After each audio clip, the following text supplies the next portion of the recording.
I should have trusted my gut when his reflection didn't match his photo. But by then, it was already too late.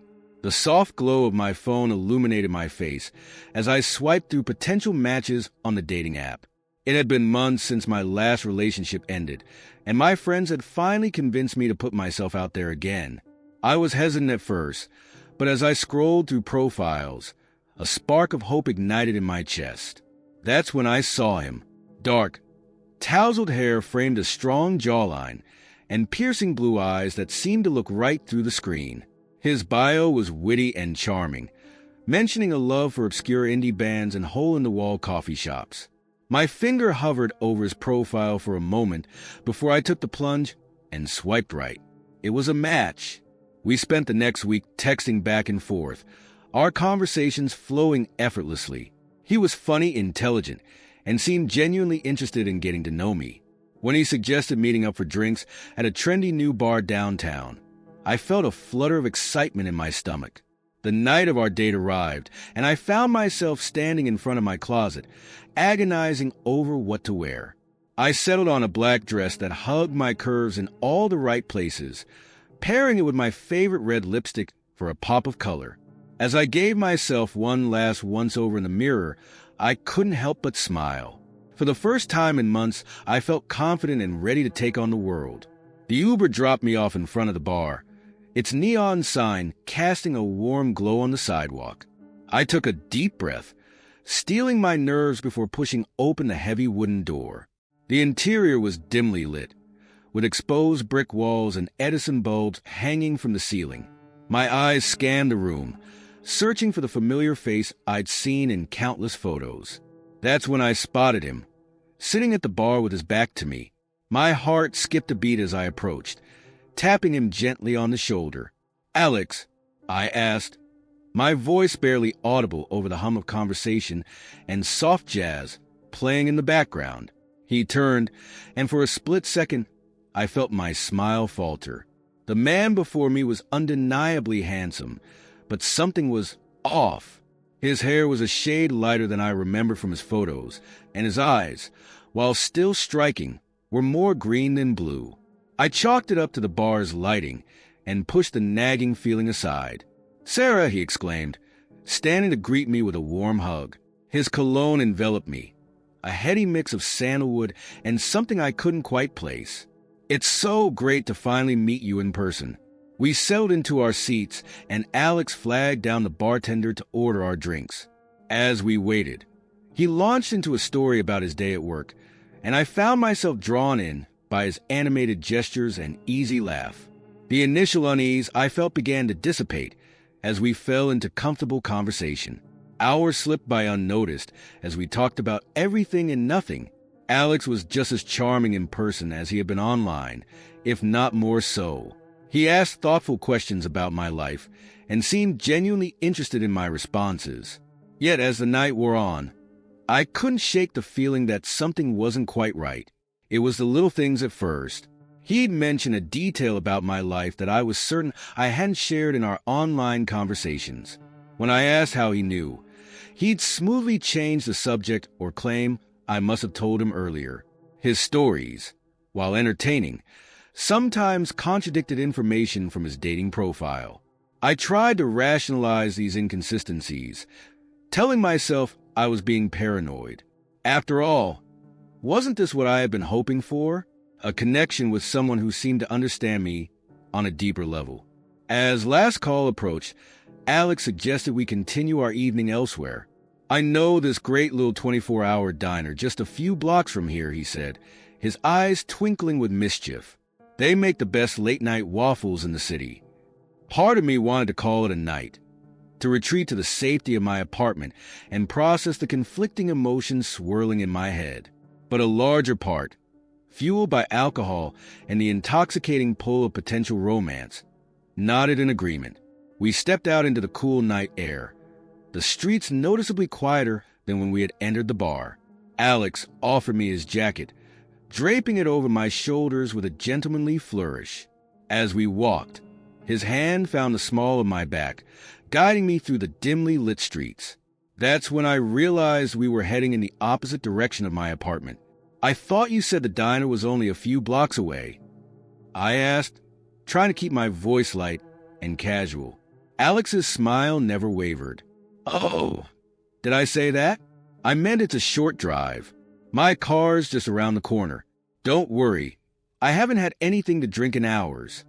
A chill ran down my spine that had nothing to do with the night air. I stopped walking, my feet suddenly feeling like lead. Actually, I think I should head home. It's getting late, and I have an early meeting tomorrow. His grip on my waist tightened almost imperceptibly. Come on, Sarah. The night's still young. Don't you want to get to know me better? I took a step back, shrugging off his jacket and handing it back to him. I've had a lovely time, Alex, but I really should go. Maybe we can rain check on those waffles. For a moment, I saw something dark flash across his face, a glimpse behind the charming mask he'd worn all night. But as quickly as it appeared, it was gone, replaced by a look of understanding. Of course, I completely understand. At least let me walk you home. It's not safe for a beautiful woman to be out alone at this hour. My heart began to race as I realized the precarious situation I found myself in. I was alone with a virtual stranger in a part of the city I didn't recognize, with a dying phone battery. I forced a smile, trying to keep the tremor out of my voice. That's really not necessary. I can just call an Uber. I pulled out my phone, frantically trying to open the ride-sharing app.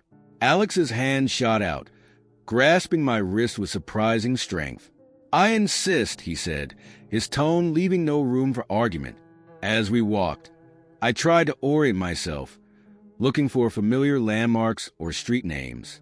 But everything seemed foreign, the shadows stretching longer and darker with each step we took. Alex kept up a steady stream of conversation, but I barely heard him over the pounding of my own heart. We turned down a narrow side street, and I knew with chilling certainty that we were nowhere near my apartment. I opened my mouth to protest, to demand he tell me where we were going, when he said something that made my blood run cold.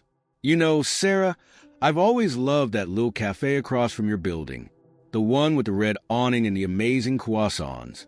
I froze, my entire body going rigid with fear. I had never mentioned where I lived. I had never told him about the cafe. How could he possibly know? Alex turned to face me, and in the dim glow of a flickering streetlight, I saw his face clearly for the first time. Gone was the handsome, charming man from the bar. In his place stood someone I didn't recognize at all, his features twisted into a predatory grin. What's wrong, Sarah? You look like you've seen a ghost. I opened my mouth to scream, but no sound came out. My fight or flight instinct kicked in, and I turned to run, my heels clattering on the uneven pavement. But Alex was faster, his hand closing around my arm and yanking me back with brutal force.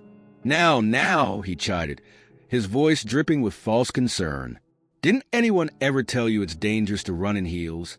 As he pulled me closer, I caught a glimpse of our reflection in a nearby storefront window. What I saw made my blood run cold. The man holding me bore no resemblance to the photos I'd seen online, nor to the person I'd spent the evening with at the bar. It was as if a mask had been peeled away, revealing the monster beneath. In that moment, I realized the true horror of my situation. I had willingly walked into a trap, ignoring every red flag and instinct along the way. The stranger beside me knew everything about me, while I knew nothing true about him. As he began to drag me towards a waiting car, my mind raced through every self-defense technique I'd ever learned, every cautionary tale I'd heard about online dating. But in the end, it all came down to one stark truth. I should have trusted my gut when his reflection didn't match his photo. But by then, it was already too late. The trail's end, I never should have agreed to meet a stranger in the middle of nowhere. But as I stood there, surrounded by towering pines and an eerie silence, I realized my mistake might cost me everything. The dating app notification pinged, drawing my attention away from the mindless scroll of social media.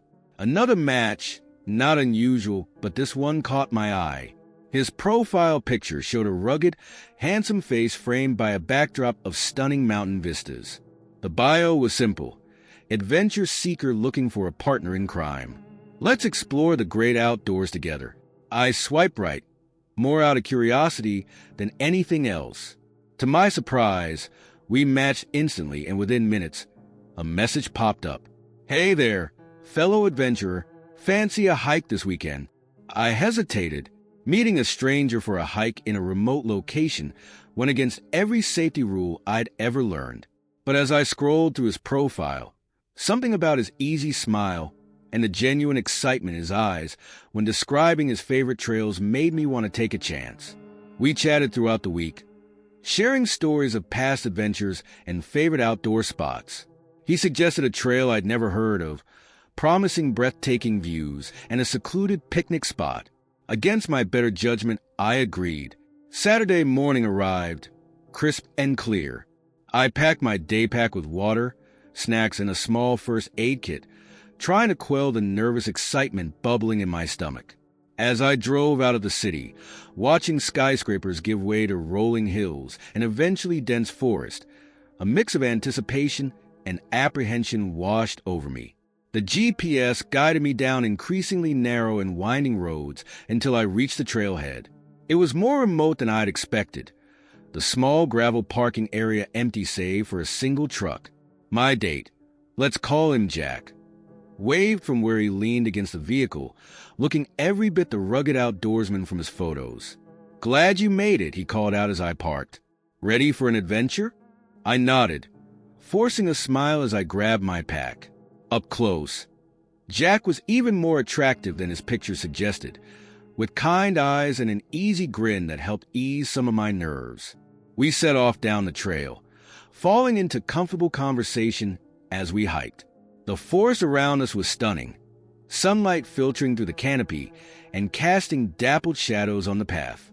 Jack pointed out various plants and birds, his knowledge of the area impressive. I found myself relaxing, enjoying the fresh air and the company. About an hour into our hike, I noticed my cell signal had disappeared. I mentioned it casually to Jack, who shrugged it off. "Yeah, reception's spotty out here. Don't worry. I know these trails like the back of my hand." We pressed on, the path growing steeper and more challenging. Jack offered a hand over particularly tricky sections, his grip strong and reassuring. Yet as we climbed higher, a nagging sense of unease began to creep in. The trail seemed less defined, and I couldn't shake the feeling that we were venturing far off the beaten path. "Are you sure this is the right way?" I asked, trying to keep the worry out of my voice. Jack turned, flashing that disarming smile. "Trust me, I've got a surprise planned. It'll be worth it, I promise." I wanted to believe him, but something in his tone set off alarm bells in my head. I glanced back the way we'd come, realizing with a jolt that I'd completely lost my bearings. The dense forest looked the same in every direction. We crested a small ridge, and Jack held up a hand, signaling me to stop. "We're here," he said, gesturing to a small clearing ahead. "What do you think?" I stepped forward, expecting the promised picturesque view. Instead, my blood ran cold at the sight before me. 3 men stood in the clearing, their expressions grim and unwelcoming. They were dressed for the outdoors, but the bulges under their jackets suggested they were carrying more than just trail mix. "Jack," I whispered, my voice trembling. "What's going on?" But when I turned to look at him, the kind, charming man I'd spent the morning with was gone. His face had hardened, all pretense of warmth vanishing, as he grabbed my arm roughly. "Sorry, sweetheart," he said, though there was no remorse in his voice. "But you really shouldn't trust strangers from the internet." Panic surged through me as the reality of the situation hit. I'd walked willingly into a trap, miles from civilization with no way to call for help. My mind raced, searching for a way out, but the odds seemed insurmountable. One of the men from the clearing approached, eyed me with a mix of curiosity and something far more sinister. "She'll do nicely," he grunted. "The clients will be pleased." "Clients?" The word sent a chill down my spine as I realized the true horror of my situation. This wasn't a random act of violence. It was organized, planned, and I was just the latest victim in what was likely a long string of disappearances. Fight or flight instinct kicked in, adrenaline flooding my system. In a desperate move, I stomped hard on Jack's foot and wrenched my arm free, bolting for the tree-line.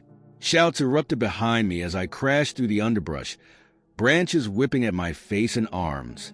I ran blindly, with no idea which direction would lead me to safety. The sound of pursuit spurred me on, my lungs burning as I pushed myself harder than I ever had before. But the terrain was unfamiliar and treacherous. My foot caught on an exposed root, sending me tumbling down a steep embankment. Pain shot through my ankle as I scrambled to my feet, knowing I couldn't afford to stop. I limped onward, the voices of my pursuers growing closer with each passing second. Tears streamed down my face as the hopelessness of the situation began to sink in. Just as I was about to collapse from exhaustion, I spotted a small cave entrance partially hidden by dense foliage. Without hesitation, I dove inside, pressing myself against the cold, damp rock and trying to quiet my ragged breathing. Minutes that felt like hours ticked by as I huddled in the darkness, straining to hear any sign of my pursuers. The forest had gone unnaturally quiet, as if holding its breath. Then, a twig snapped nearby, followed by hushed voices. "She can't have gotten far," I heard Jack say, his voice no longer holding any trace of the charm that had lured me out here. "Fan out and find her. She's worth too much to lose." I clasped a hand over my mouth to stifle a whimper, pressing myself further into the shadows of the cave. My whole body trembled as footsteps crunched on leaves just outside my hiding spot. A beam of light swept across the cave entrance, and I held my breath, certain I was about to be discovered. But by some miracle, the light moved on. I listened as the footsteps receded, the voices of my would-be captors fading into the distance. Only when silence had truly fallen did I allow myself to breathe again. As the immediate danger passed, the full weight of my situation crashed down upon me. I was lost, injured, and alone in an unfamiliar wilderness. My phone was useless, and I had no idea which direction would lead me back to civilization. Night would be falling soon, bringing with it dropping temperatures and the very real possibility that those men were still out there, searching. I knew I couldn't stay in the cave forever, but the thought of venturing out filled me with dread. Every rustle of leaves, every snapping twig could signal the return of my pursuers. Yet the alternative, waiting to be found, was unthinkable. Gathering what little courage I had left, I peered out of the cave entrance. The forest stretched endlessly in every direction, a sea of green that both sheltered and threatened me. With a deep breath, I stepped out of my temporary sanctuary and into the unknown. As I limped through the gathering twilight, trying to put as much distance between myself and that clearing as possible, one thought kept repeating in my mind. I never should have agreed to meet a stranger in the middle of nowhere. But as I fought for survival with every step, I made a silent vow. If I made it out of these woods alive, I would make sure no one else ever fell for the same trap. The forest grew darker, shadows lengthening into a blanket of night. Somewhere in the distance, a wolf howled, the sound echoing ominously through the trees. I pressed on, my ankle throbbing, my spirit battered but not broken. I had no idea what lay ahead, but I knew one thing for certain. This was a first date I would never forget, assuming I lived long enough to tell the tale. I thought moving to a new city would be a fresh start. Instead, it became a nightmare that followed me everywhere I went. The boxes were barely unpacked when loneliness started to creep in. New job, new apartment, new city. It all looked great on paper, but the reality was a lot less glamorous. My co-workers were friendly enough, but everyone seemed to have their own established circles. As the days turned into weeks, I found myself spending more and more time alone in my tiny studio apartment, Netflix my only companion. That's when I decided to give online dating a shot. What did I have to lose, right? I downloaded the most popular app and spent an embarrassing amount of time crafting the perfect profile, choosing photos that made me look fun and approachable without trying too hard, writing a bio that struck the right balance between witty and sincere. When I finally hit create profile, it felt like I was launching a ship into uncharted waters. The first few days were a whirlwind of swipes and matches. It was exciting, getting little dopamine hits every time someone found me interesting enough to swipe right. I chatted with a few people, but nothing really clicked until I matched with Alex. He was cute in a boy-next-door kind of way, with a warm smile and kind eyes. His profile mentioned loving to explore new restaurants, which seemed perfect for someone new to the city like me. We hit it off immediately, bonding over our shared love of obscure 80s movies and debating the merits of various pizza toppings. After a week of great conversation, Alex suggested we meet up for coffee. I agreed, feeling a mix of excitement and nervousness as I got ready for our date. The cafe he picked was a charming little place tucked away on a side street, with mismatched furniture and the smell of freshly ground beans filling the air. I spotted Alex as soon as I walked in, his face lighting up with recognition. The date went well, better than well, actually. Conversation flowed easily, punctuated by laughter and those little moments of connection that make your heart skip a beat. By the time we said goodbye, I was already looking forward to seeing him again. Over the next few weeks, Alex and I went on several more dates. He showed me around the city, introducing me to hidden gems I never would have found on my own. For the first time since moving, I felt like I was starting to belong. But as I scrolled through my dating app, something strange caught my eye. In the background of one of my matches photos, I noticed a familiar face. It was a man, partially obscured but unmistakable. I couldn't quite place where I'd seen him before, but something about him made me uneasy. I shrugged it off as a coincidence, but the feeling of unease lingered. A few days later, I was looking at another potential match when I saw him again. This time he was clearer, standing in the background of a group photo at what looked like a park. The same man, with dark hair and intense eyes that seemed to be looking directly at the camera. My heart started racing as I frantically scrolled through more profiles.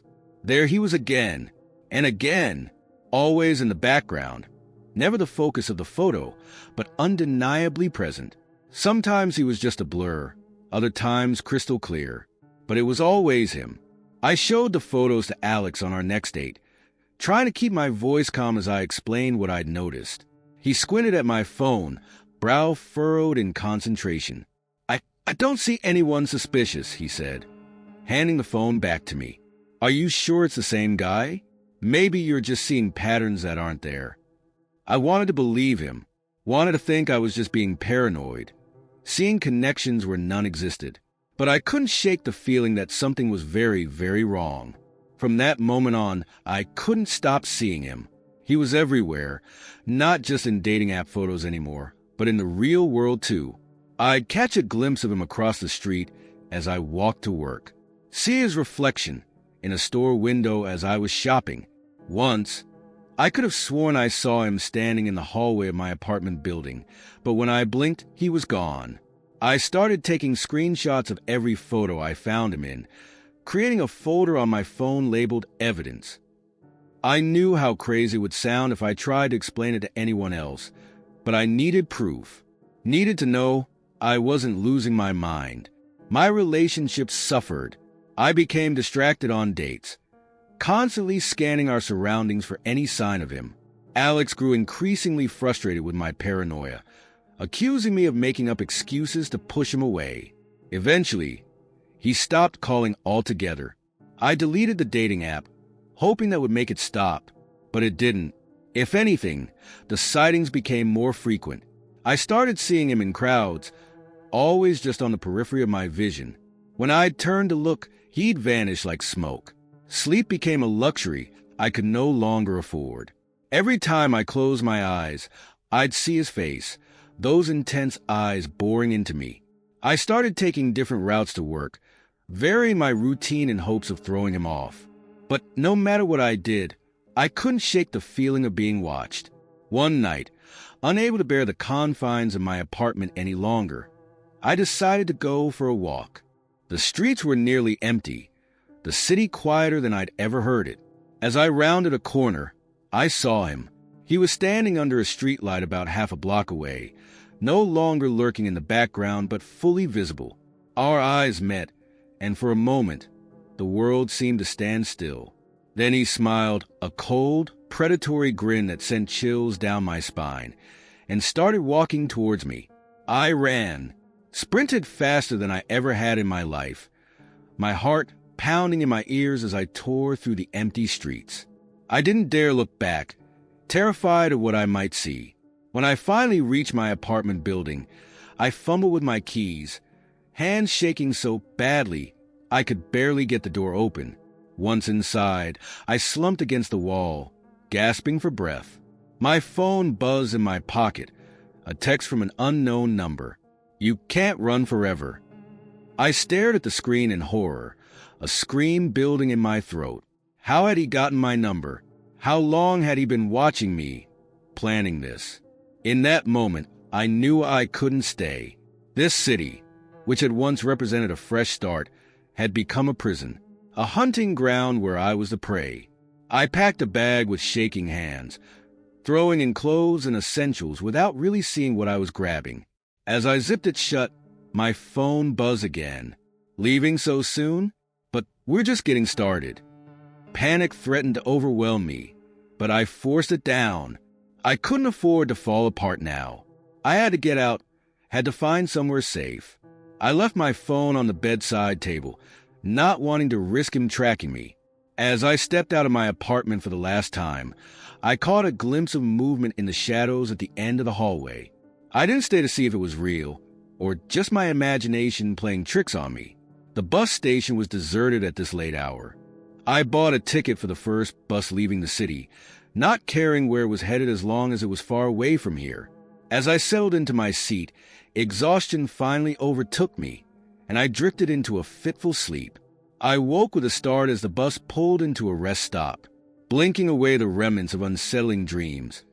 I glanced out the window and felt my blood run cold. There he was, standing in the parking lot, staring directly at me. That same cold smile played on his lips as he raised a hand in a mocking wave. As the bus pulled away, leaving him behind, I realized a terrifying truth. No matter how far I ran, no matter where I tried to hide, he would always be there, watching, waiting, a constant, malevolent presence in the background of my life. I thought moving to a new city would be a fresh start.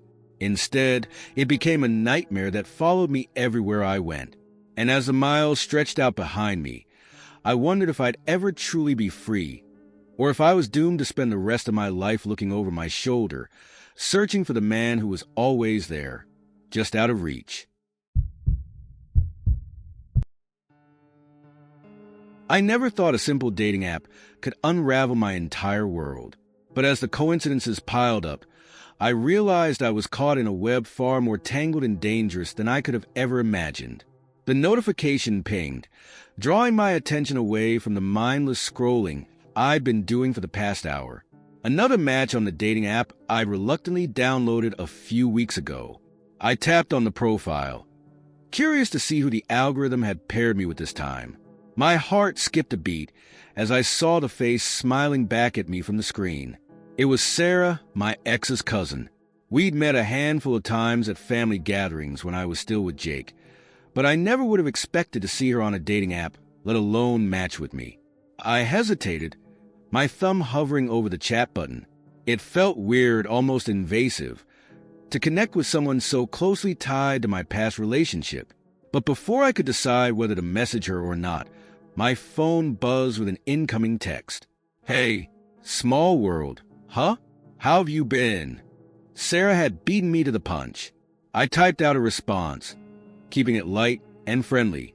We chatted for a bit, catching up on each other's lives since Jake and I had split up 6 months ago. It was nice, in a bittersweet kind of way, to reminisce about the good times. As our conversation wound down, I found myself smiling. Maybe this whole online dating thing wouldn't be so bad after all. I swiped through a few more profiles before calling it a night, feeling a little more optimistic about my chances of meeting someone new. The next morning, I woke up to another match notification. This time, it was Tom, a guy I vaguely recognized as working in the same office building as Jake. We'd never spoken, but I'd seen him in the lobby a few times when I used to meet Jake for lunch. A sense of unease started to creep in. Two connections to my ex in as many days seemed like more than just coincidence. I messaged Tom, keeping things cordial but distant, trying to gauge if he knew who I was or if this was just a random match. Our conversation was pleasant enough, but I couldn't shake the feeling that something was off. He mentioned frequenting a coffee shop near his office, the same one Jake and I used to go to all the time. When I brought it up, Tom seemed surprised, saying he'd only started going there recently on a co-worker's recommendation. A co-worker named Jake. My palms started to sweat as I stared at my phone, a knot forming in the pit of my stomach. This had to be some kind of glitch in the app's algorithm, right? Maybe it was pulling from old data, somehow connecting me with people in Jake's network. I decided to take a break from the app for a few days, hoping to clear my head and shake off the paranoia that was starting to build. But everywhere I went, I found myself looking over my shoulder, half expecting to see Jake or someone connected to him. When I finally worked up the courage to open the app again, I was inundated with new matches. My heart raced as I scrolled through the profiles. Jake's high school best friend, the barista from our favorite coffee shop, his sister's roommate. With each familiar face, the walls seemed to close in a little tighter. I threw my phone across the room, watching as it clattered to the floor. This couldn't be happening. It had to be some kind of sick joke or a glitch or something. Anything other than what it was starting to look like. With shaking hands, I retrieved my phone and dialed my best friend Megan. She listened patiently as I poured out the whole bizarre story, my words tumbling over each other in my haste to get it all out. "Okay, breathe," Megan said when I finally paused for air. "I'm sure there's a logical explanation for this. Have you tried contacting the app support team?" I hadn't, too caught up in my spiraling thoughts to consider such a rational approach. I thanked Megan for talking me down and promised to call her back after I'd spoken with customer support. The app's help center was frustratingly unhelpful, full of generic FAQs that didn't come close to addressing my situation. I finally found a contact form and spent the next hour crafting a detailed explanation of what was happening, trying to strike a balance between sounding concerned and not completely unhinged. Days passed with no response. I jumped every time my phone buzzed, torn between hoping for answers and dreading what those answers might be. The matches kept coming, each one more closely connected to Jake than the last. His college roommate, his cousin's best friend, the real estate agent who had helped us look for apartments when we thought about moving in together. I stopped leaving my apartment except for work, too paranoid to go anywhere I might run into someone from Jake's life. My friends started to worry, leaving voicemails and sending texts that went unanswered as I retreated further into my self-imposed isolation. 1 week after I'd sent my plea for help to the dating app support team, I finally got a response. My heart pounded as I opened the email, hoping for an explanation that would make sense of this nightmare. "Dear valued user, we have thoroughly investigated your concerns and can assure you that our matching algorithm is functioning normally. The connections you are experiencing are simply a result of shared social circles and interests. We encourage you to see these matches as opportunities to expand your network. If you continue to have concerns, please consider adjusting your preferences or taking a break from the app. Best regards, the support team." I stared at the screen in disbelief. How could they dismiss my concerns so easily? Didn't they understand how impossible, how terrifying this situation was? As if on cue, my phone buzzed with another match notification. With a sense of dread, I opened the app to see who it was this time. My blood ran cold as I saw the familiar face smiling back at me. It was Jake's mother, That was the final straw. I deleted the app, my fingers shaking as I pressed down on the icon until it wobbled. But even as I watched it disappear from my home screen, I knew it was too late. The damage was done.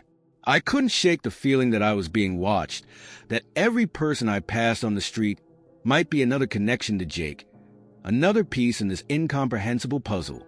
My world had shrunk to the size of my apartment, and even that no longer felt safe. Late one night, as I lay awake staring at the ceiling, my phone buzzed on the nightstand. Despite having deleted the app, a notification appeared on my lock screen.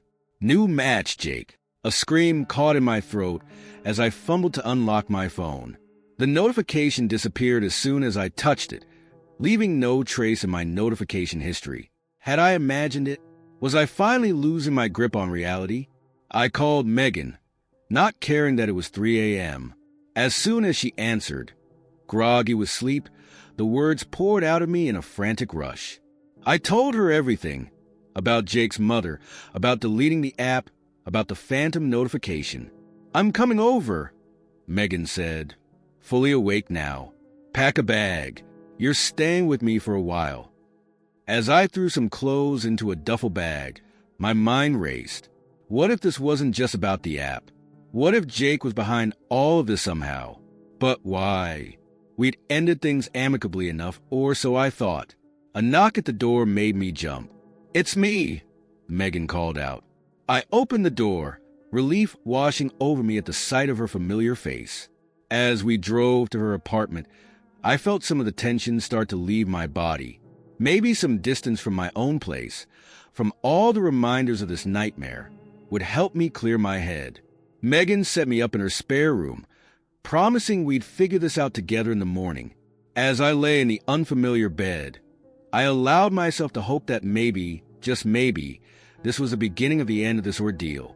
But as I drifted off to sleep, my phone buzzed one last time. With a sense of resignation, I looked at the screen. "Welcome to your new neighborhood. You have 5 matches nearby." The first face that appeared was Megan's next-door neighbor. I'd never met him, but I recognized him instantly. He was Jake's best man at our almost wedding. I realized then that this web of connections wasn't just tangled. It was inescapable. And somewhere at the center of it all was Jake, pulling strings I couldn't see, for reasons I couldn't fathom. As I lay there in the dark, surrounded by the ghostly glow of my phone screen, I wondered if I'd ever feel truly free again, or if I was doomed to live my life looking over my shoulder, waiting for the next impossible connection to appear. The dating app that was supposed to help me move on had instead trapped me in a past I couldn't escape. And as the faces of Jake's connections flashed before my eyes, I realized that sometimes the most terrifying monsters aren't the ones that hide under our beds, but the ones that hide in plain sight, woven into the very fabric of our digital lives. I always thought art was supposed to move you, not the other way around. But as we walked through that museum, I swear those paintings were following our every step. The notification on my phone lit up the darkroom, casting a blue glow across my face. Another match on the dating app I'd been using for the past few weeks. His name was Ethan, and his profile picture showed a handsome man with deep brown eyes and an easy smile, standing in front of what looked like an art installation. We hit it off immediately, bonding over our shared love of contemporary art and obscure indie bands. After a week of witty banter and increasingly flirtatious messages, Ethan suggested we meet at the city's modern art museum for our first date. As an art history major turned graphic designer, I couldn't have been more thrilled. The day of our date arrived, and I found myself standing on the museum steps, a mix of excitement and nerves fluttering in my stomach. I smoothed down my dress, a vintage find that I hoped struck the right balance between artsy and elegant, and scanned the crowd for Ethan's familiar face. Olivia. I turned to see Ethan approaching, looking even more attractive in person. He greeted me with a warm smile and a light hug that sent a tingle down my spine.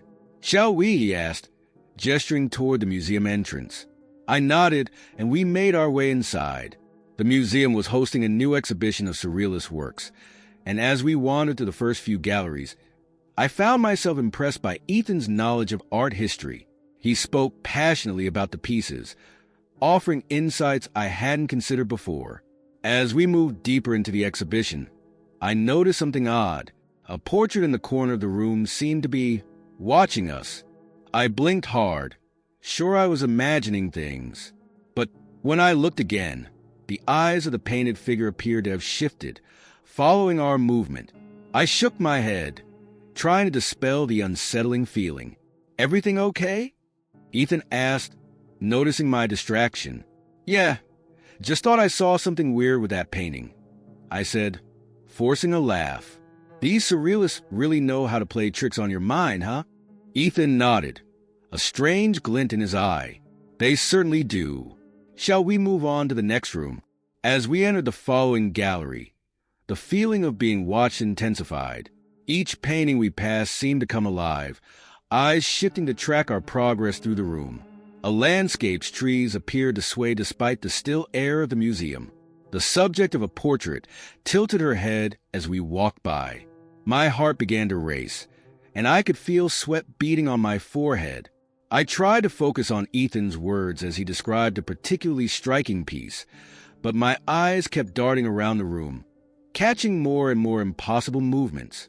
"Are you sure you're all right?" Ethan's voice cut through my rising panic. "You look a bit pale." I took a deep breath, trying to calm myself. "I'm fine, really. It's just, do the paintings seem strange to you? Like they're moving?" Ethan's expression shifted, a mix of concern and something else I couldn't quite place. "Moving? How do you mean?" "The eyes," I whispered, afraid to speak too loudly lest the paintings hear me. "They're following us. And I swear I saw that tree branch move in that landscape over there." Ethan was quiet for a moment, studying my face intently. Then he broke into a wide grin. "Oh, I see what's happening. You must be picking up on the special effects they've installed for this exhibition. I heard they were using some cutting-edge technology to make the art more interactive, but I didn't realize it was this convincing." Relief washed over me. Of course, it was just some clever museum trickery. I felt silly for getting so worked up. "Wow, that's amazing," I said, laughing at my own foolishness. They really had me going for a minute there. Ethan took my hand, giving it a reassuring squeeze. "Why don't we check out the next room? I hear they have some really mind-bending pieces in there." As we entered the new gallery, my relief quickly gave way to a fresh wave of unease. This room was filled with sculptures, abstract forms twisted into impossible shapes. And just like the paintings, they seemed to be alive.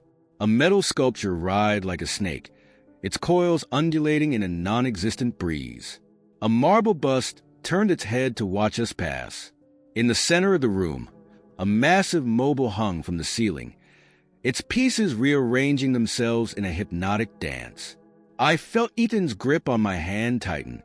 When I looked up at him, his eyes were shining with an intensity that made my skin crawl. "Isn't it beautiful?" he whispered, his voice filled with a reverence that bordered on mania. "The way they move, the way they watch.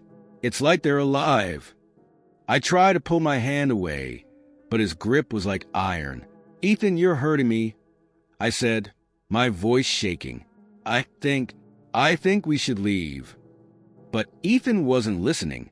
His gaze was fixed on a particularly grotesque sculpture, a tangle of limbs and faces that seemed to reach out toward us. "Can't you feel it, Olivia? The power in this room? The art isn't just watching us, it's calling to us." Panic seized me as I realized this was no longer just about moving paintings or high-tech museum exhibits. Something was terribly, horribly wrong. I wrenched my hand free from Ethan's grasp and stumbled backward, nearly colliding with a sculpture that twisted to avoid my touch. "What's going on?" I demanded, my voice rising with hysteria. "What is this place?" Ethan turned to me, and I gasped at the change in his appearance. His eyes were completely black, reflecting the writhing forms of the sculptures around us. When he smiled, his teeth seemed too sharp, too numerous. "This place?" he echoed, his voice distorted as if coming from far away. "This is a gallery of the in-between, Olivia.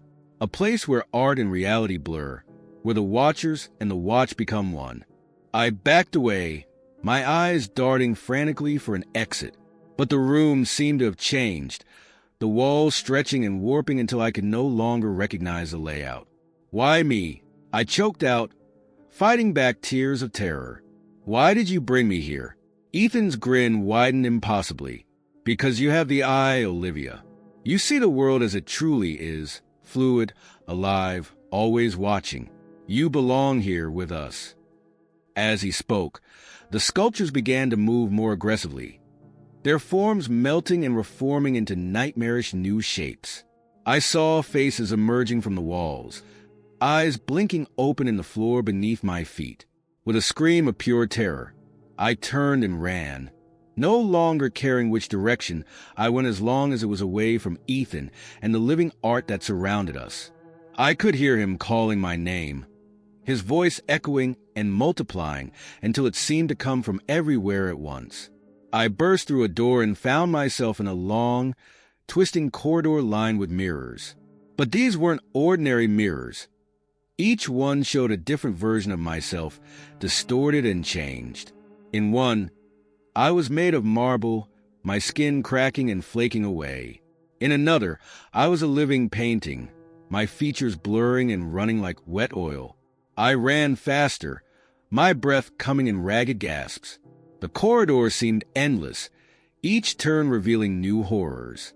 I could hear something behind me, a susurration of whispers and the scraping of stone and metal against the floor.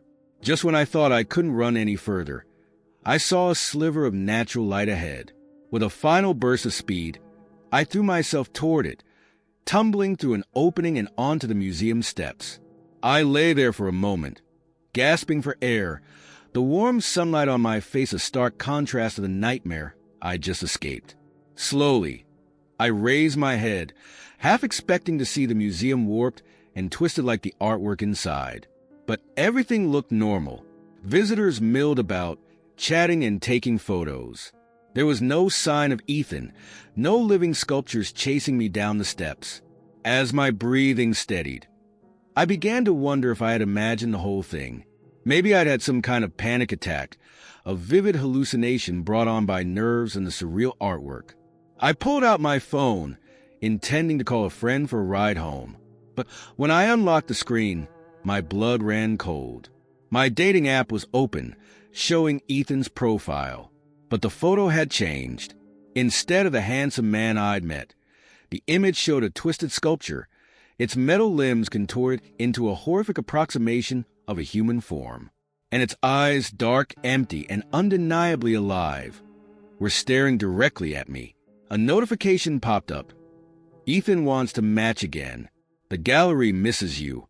With a strangled cry, I dropped the phone, watching as it clattered down the museum steps.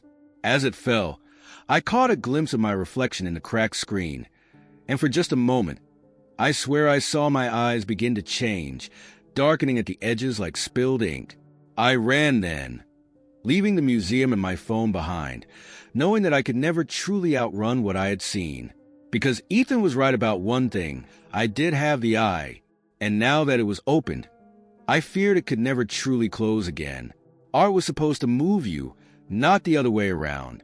But as I fled down the busy city street, I couldn't shake the feeling that somewhere, in a gallery beyond reality, a new masterpiece was taking shape, and it wore my face.